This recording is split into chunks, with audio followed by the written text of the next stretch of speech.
Tanya McKinley was born on January 25, 1961, in the small American town of Milton, Florida. Raised in a loving household, she had a strong connection with her older sister. They spent time outdoors together, skateboarding and bowling.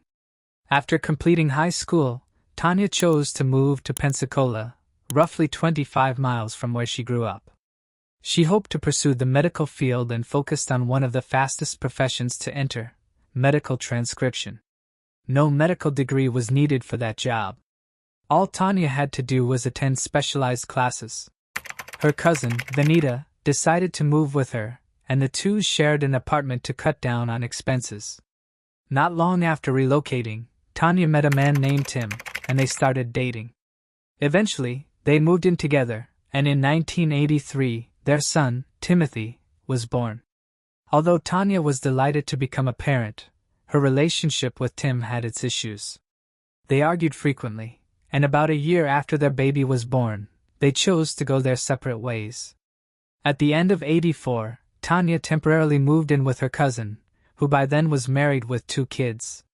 Tanya intended to look for a place of her own and move out as soon as she got the chance. On December 31st, Tanya, along with Vanita and her husband, decided to spend New Year's Eve at a nearby bar. They dropped their children off at a late-night daycare and headed out to welcome the new year. They enjoyed a lively night filled with dancing and laughter. Tanya also spotted many familiar people at the bar. When midnight arrived, they celebrated the beginning of 1985, and Vanita and her husband got ready to leave. The daycare where their kids were staying was closing at 1 a.m., giving them only 1 hour to pick them up. But Tanya wanted to remain at the bar a bit longer. Since she had been focused solely on her job and caring for her son for the past 2 years, this was her only chance to relax and unwind, so she didn't want to pass it up. Tanya asked her sister to pick up her son from the daycare, and Vanita agreed. Since they were living together and Vanita had to collect her own children, it wasn't an issue. Before they separated, Vanita asked Tanya how she intended to get home, since they had arrived at the bar using their car. But Tanya reassured her that she would easily find someone who could drive her, given that there were many familiar people at the bar. On the morning of January 1st, Vanita woke up and, to her surprise, realized that Tanya still hadn't returned. It felt strange because she should have been home long before. Vanita assumed that Tanya might have gone to spend the night with a friend, so she wasn't very worried at first. But everything shifted a short time later. Vanita's anxious mother-in-law knocked on their door, bringing shocking news.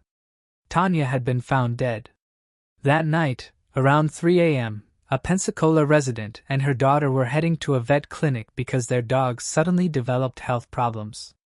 However, as they left their house, the daughter spotted something unusual on the side of the road. She thought it was a mannequin and mentioned it to her mother. The woman decided to take a closer look and was horrified to discover it was a human body. She hurried back home and immediately called the police. Officers arrived at the location and found the body of a young woman lying in an empty lot beside the road. Her tights had been pulled down, her dress was lifted up, and her shoes were missing. Next to the victim, they found a blue towel with red stains that resembled blood. Police identified the deceased as 23-year-old Tanya McKinley. A few blocks away, they located her shoes as well as a purse that contained an ID with her name. The body was sent to medical specialists while investigators continued processing the scene. It was quickly determined that the victim had most likely been killed elsewhere. There was no blood near the body aside from the stains on the towel, and marks in the dirt showed that the body had been dragged from the road toward the lot. On the towel and on the victim's body, the police found their first possible clues. There were several human hairs, along with pubic hairs and dog fur. They assumed the first 2 types came from the perpetrator, likely someone who had a dog. Medical specialists concluded that Tanya had been hit on the head with a heavy object, but that the actual cause of death was strangulation. They also verified that the victim had been sexually assaulted. Experts collected a semen sample from her, but at that time, DNA analysis wasn't widely used in criminal investigations. The only thing they could determine was that the suspect had type B blood. Since this information didn't bring detectives to the killer, they started compiling a list of possible suspects. Their attention first turned to Tim, the victim's former boyfriend. By speaking with Tanya's family and friends, the police learned about the problems within their relationship and their constant arguments both before and after their son was born. They also found out that when Tanya ended their relationship, Tim was against it. He didn't want to break up and kept trying to convince her otherwise. Tim repeatedly phoned Tanya, visited her, and acted as though he couldn't accept the separation. Investigators suspected that on New Year's Eve, Tim might have followed Tanya to the bar, leading to a confrontation that resulted in her murder. They brought him in for questioning, but he denied it. Tim also agreed to submit hair samples. Although specialists couldn't obtain DNA from them, they could still compare the hairs under a microscope, which was enough to determine whether they matched. However, Tim's hair was noticeably different from the hairs found on the victim and the towel. Because of this, he was temporarily removed from the list of suspects. Afterward, detectives directed their efforts toward everyone who had been at the bar on New Year's Eve. They questioned Vanita about whether anyone had acted strangely or aggressively toward Tanya. But she claimed that the evening had unfolded smoothly and that nothing unusual had happened. The police then learned that after ending her relationship with her boyfriend, Tanya had briefly dated a man named Kurt. He was the bartender at the same bar where she celebrated New Year's, and he had been working that night. They spoke with Kurt, but he insisted he had nothing to do with the murder. According to him, he had gone to a New Year's party with friends after finishing his shift. Detectives interviewed his friends, uncovering something interesting. They verified that Kurt had been present at the party, but mentioned that he didn't arrive right after leaving work. After reviewing all the statements, police concluded that, in theory, Kurt had enough time to commit the crime. Through several interviews with patrons from the bar, detectives determined that Tanya was last seen alive at 1:15 a.m. However, no one saw her walking out. The police also spoke with people who lived near the area where the body was found. One family recalled driving past the location around 2 a.m. and said they were sure the body wasn't there at that time. Investigators concluded that Tanya was killed within a little more than 90 minutes from the last time she had been seen alive. And Kurt did not have a firm alibi during that specific period. He agreed to take a polygraph test, but the results were inconclusive, showing deceptive responses to some of the questions. However, lab specialists determined that Kurt's blood type didn't match the killer's blood type that had been identified through the semen sample. Because of this, he was removed from the list of suspects. Police kept searching for other possible individuals, but their efforts produced no breakthroughs. The semen sample couldn't be analyzed further, and they lacked strong evidence or witnesses. They quickly hit a dead end in the investigation. The only thing detectives were almost certain about was that the perpetrator must have lived near the area where the body was found. This location was far from main roads and was situated at the edge of a large residential neighborhood. Police doubted that a stranger would take a victim's body into such a secluded place without knowing the area. From that point on, the case was left unsolved for many years. Timothy, who had been only 18 months old when his mother died, was raised by his father and Tanya's family. They all decided to keep the truth from the boy regarding what had happened to his mother. As he grew older, relatives told him that Tanya had passed away in a car accident. This story continued until he reached the age of 14. With Christmas nearing, the teenager became curious about the present his father had prepared for him. Timothy searched through his father's closet and unexpectedly discovered something far more chilling than a gift. He came across a letter written by his father that was addressed to well-known TV host Montel Williams. In the letter, the man asked him to mention Tanya's unsolved murder on his show in hopes that the exposure would help move the investigation forward. Timothy read detailed descriptions of the murder in the letter, and that was how he learned the real truth about his mother's fate.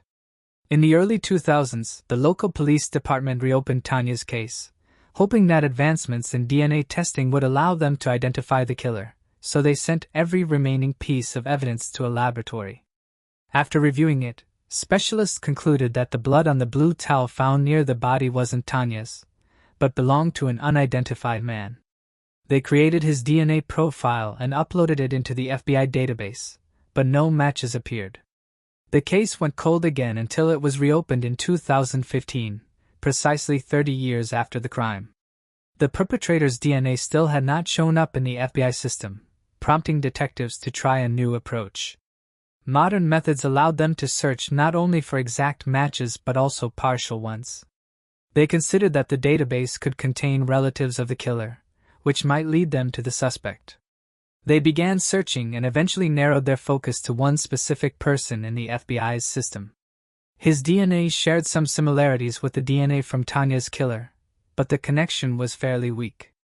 Police examined his family background and even contacted some of his relatives. They agreed to cooperate, and even gave their own DNA samples for comparison. After studying the samples, specialists reached a disappointing conclusion. They found that this family had no relation to the suspect at all, leaving detectives once again without any meaningful leads. In 2018, journalist Tony Adam became interested in the case. Although he didn't specialize in crime reporting, his personal fascination with the subject drew him to Tanya's unsolved murder. He wanted to contribute and contacted the detectives working on the investigation. They approached his willingness to assist with a bit of skepticism. While Tony was an experienced reporter, he had no background in criminal investigation. However, considering the lack of progress, police believed he couldn't make the situation worse. The journalist joined the effort and formed connections with Tanya's family. They could see that he was genuinely invested in solving the case and recognized the significant work he was putting in. For example, he helped attract media attention to the investigation, bringing renewed focus to it. He also introduced a fresh viewpoint to a case that had remained stagnant for over 30 years. A year later, in 2019, detectives decided to make another attempt to track down the killer's relatives. This time, they requested help from Parabon, a company that specializes in genetic genealogy. In their earlier attempt, investigators had only searched for likely relatives through the FBI database, which held DNA from various criminals.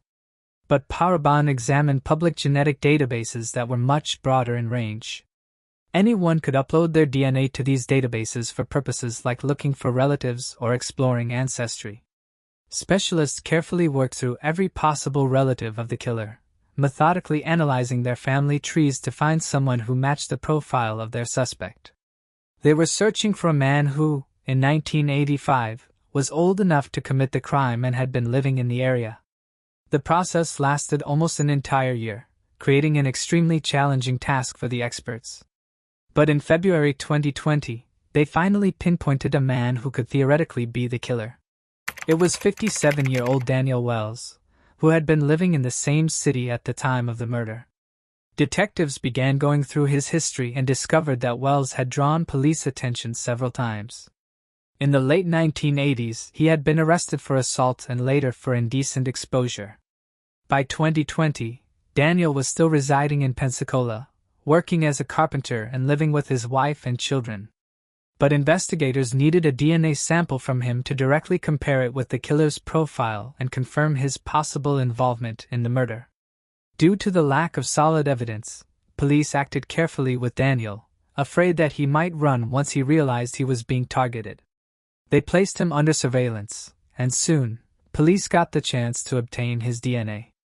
Daniel tossed a cigarette butt out of his car window near his job. Investigators recovered it and immediately sent it to the lab.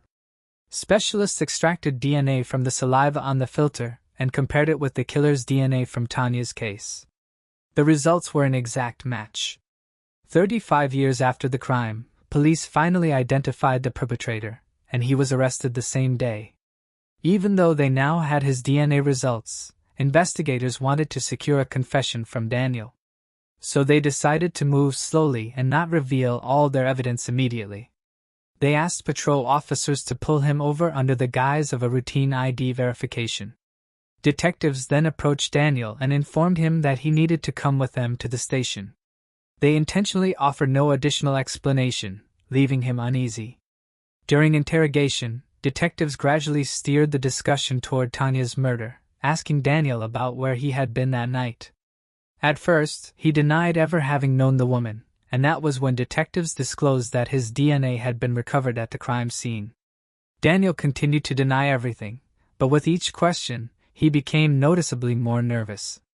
Detectives stressed the irrefutable nature of the DNA evidence, making it clear that he had no way to escape responsibility. They told him plainly that the only way to improve his situation was to confess. And it succeeded. Eventually, Daniel started talking. At first, he tried to explain the presence of his DNA by claiming that he might have had sex with Tanya that night. But detectives didn't accept this explanation and kept insisting he tell the truth. Eventually, Daniel admitted that he had killed Tanya on that New Year's Eve. However, his account raised major doubts. He confessed that he had been at the bar, where he met Tanya, who said she needed a ride home, so Daniel offered one. According to him, they went to his house, where they drank and had consensual sex. But afterward, an argument broke out between them, and Daniel claimed he couldn't remember what caused it.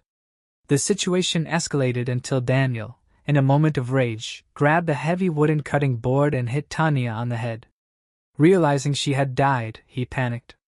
Daniel transported her body to the place where it would later be found and left it there. On his return, he disposed of her personal items and went home. When asked about the dog hairs found on the victim's clothing and towel, he explained that his roommate owned a black Labrador and that its fur was indeed black. Daniel's version sounded like an attempt to lessen his guilt. It seemed unlikely that Tanya willingly engaged in consensual sex with him only to have an argument break out minutes later that resulted in her death. He also claimed she died from the head blow. However, medical specialists had undeniable proof that the actual cause of death was strangulation. A more believable scenario was that Daniel tried to assault Tanya, and she fought back. He then struck her on the head but soon realized she was still alive, prompting him to strangle her. Even though the suspect's confession likely didn't match what truly happened, detectives had all the evidence they required. Daniel was charged with murder and placed under arrest. Immediately afterward, investigators contacted Tanya's family, including her son, to share the long-awaited news. Timothy couldn't stop his tears and expressed gratitude to the police for finally finding the person responsible for his mother's death. However, Daniel never made it to trial or faced punishment for what he had done.